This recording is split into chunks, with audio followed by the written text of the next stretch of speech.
Alireza Firouzja is unfortunately not playing in this year's Tata Steel Masters, so I'm taking a look back at the decisive games he played in the 2021 tournament because there were some awesome games in there. So Firouzja in this game was playing white and he was playing against David Anton Guerrero from Spain with the black pieces. And if you love a daily chess video, do hit subscribe to never miss another one of the videos. So Firouzja opens up with this Queen's Pawn game and he goes in for a London system in this game. Rock solid opening, sometimes you get to attack black, but you're never going for too much out of the opening when you play like this at the Super GM level. And now we had knight b to d2 from Firouzja. You can go c3 there, but then the queen can come to b6. There's nothing wrong with that line, but it's a different way of playing. This move order plays against b6, queen to b6 a little bit because now you've got rook b1 immediately. So instead we have pawn takes on d4, the pawn recaptured, the bishop came to f5 now, and Firouzja wants to develop this light squared bishop, but now it can't go to d3, or you double the pawns here, not quite the pawn structure you want.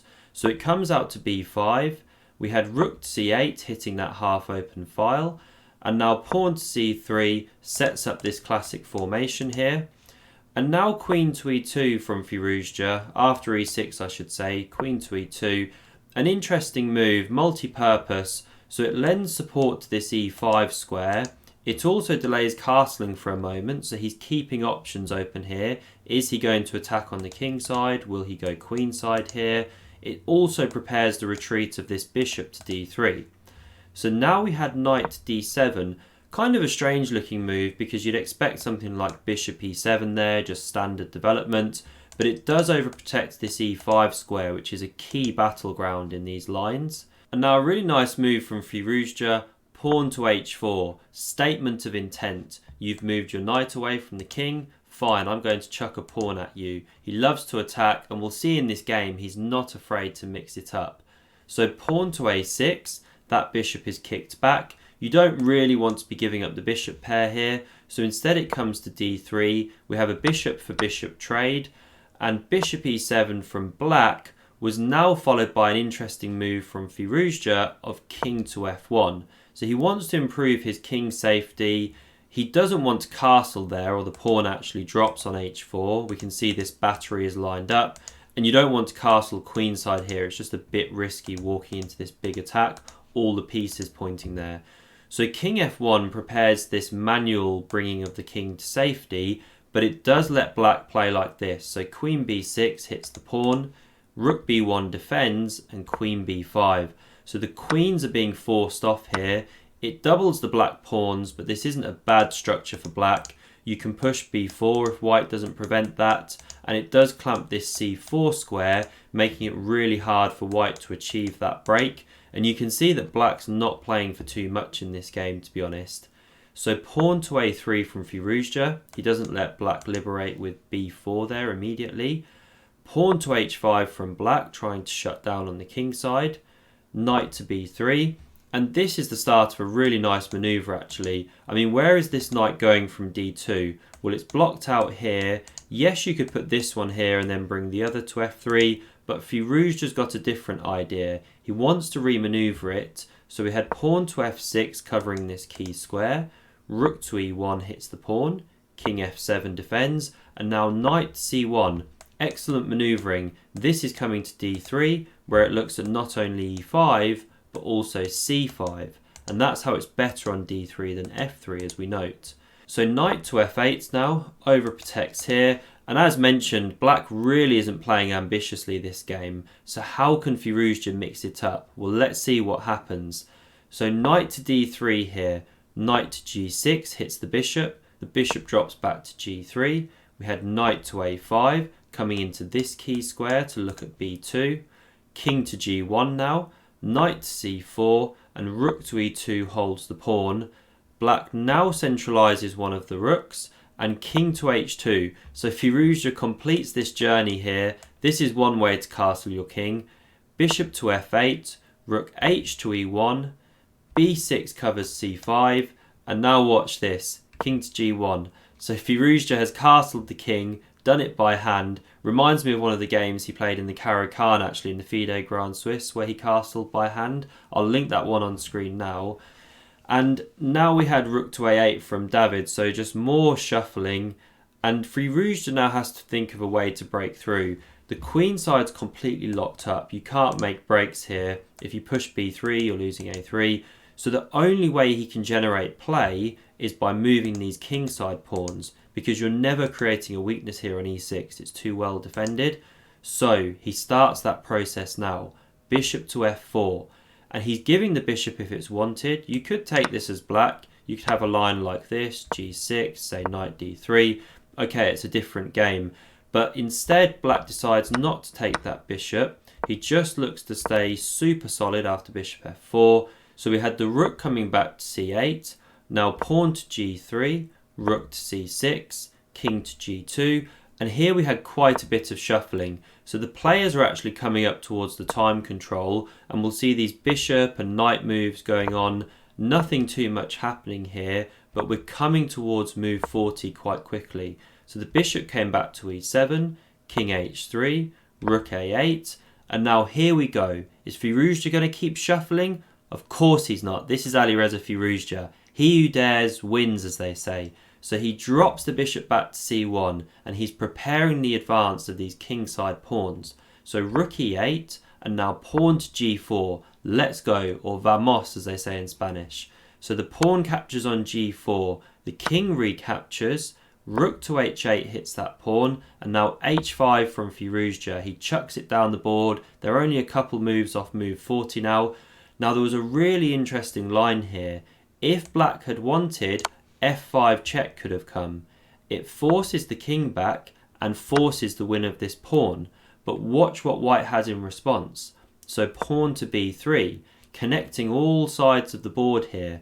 And the key here is that this c4 knight is holding e5. If it moves away, so say you took this pawn, well, this is a devastating check. Yes, you can take, then this one recaptures, and you've gone to Forktown. This rook is dropping off. So you can't play like that as black. You wouldn't be able to take the pawn after b3. Instead, the computer suggests bishop d6 check. So you cover this square, force the king back, and then knight a5 to hit b3. The rook can chop on e6, and it's a really complicated game. Black's got ideas of knight h4. This pawn can still be taken at some point. Computer gives it as level, but it's very crazy, and now we've actually got a proper game on.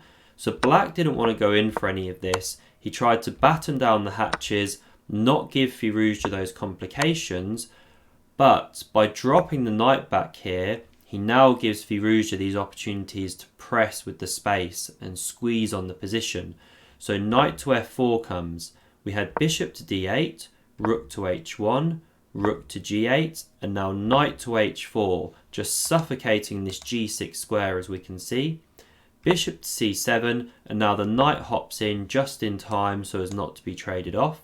We had knight d7 here, rook h to e1, rook to e8, bishop to f4. So now these bishops do come off here, as we can see, but it's still really hard for black to actually liberate the position, because playing e5 is next to impossible. This pawn's always weak, plus you give the f5 square to this knight. There's pins going on down here. Very tough for black now.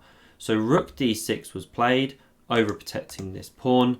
King to h3, knight to f8, knight f into g6 now. And once again, David tries to keep pieces on the board to help his defensive task. Whether it does or not, who knows. But he is threatening now knight to g5, potentially getting some counterplay coming into e4. So f4 shuts that down. Nice move. Rook comes back to d8 now. We had rook to g1, knight to d6. So this one finally remaneuvers into the danger zone, but it's just a bit too little too late now, because the other rook comes to the g file. Rook g8 protects this pawn, and now if you want to pause the video and find a great way to continue, then please do so. There's a couple of options here. So the best move in the position, the one Firouzja played, was knight to e7. Knight h8 was also good. And the whole point of this is that after takes, then you can take here. And the whole thing's collapsing. you have to recapture like this or you're losing a rook. Takes back, and let's say knight to f7, you're picking up this knight, the other knight's coming into g6, the h-pawn's running, completely dead. So instead of this, black didn't take that knight on e7 and played knight g5 check to try and interpose with the rooks. The pawn captured here, the king took on e7, and now captures on f6, and you're forced to recapture with the king or else lose your rook on g8. But now rook g6 comes, king to f7, knight to f3. Look at this dominant knight now about to hit e5. We had rook f to d8, knight e5 check, and the king slid across to e7. But here Firouzja can simply crash through on g7, as we can see.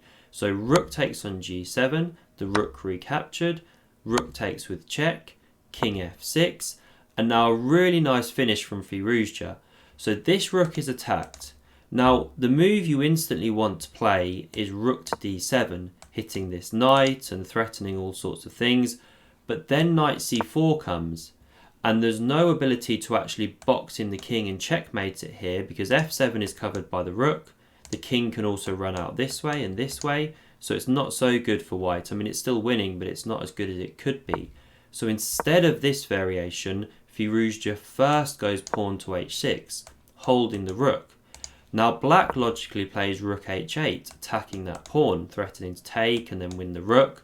But king g4, a beautiful step up the board. Now if you take here as black, which is what was played in the game, you're not in check, so you have time to go rook to d7. Same idea, but if the knight moves to c4 now, then you switch back. Rook f7 is mate. A beautiful idea. So after the rook d7 move, black resigned. If you enjoyed this game, then do hit here to subscribe to the channel and see more amazing Tata steel games. Click here. Thanks very much for watching and see you soon.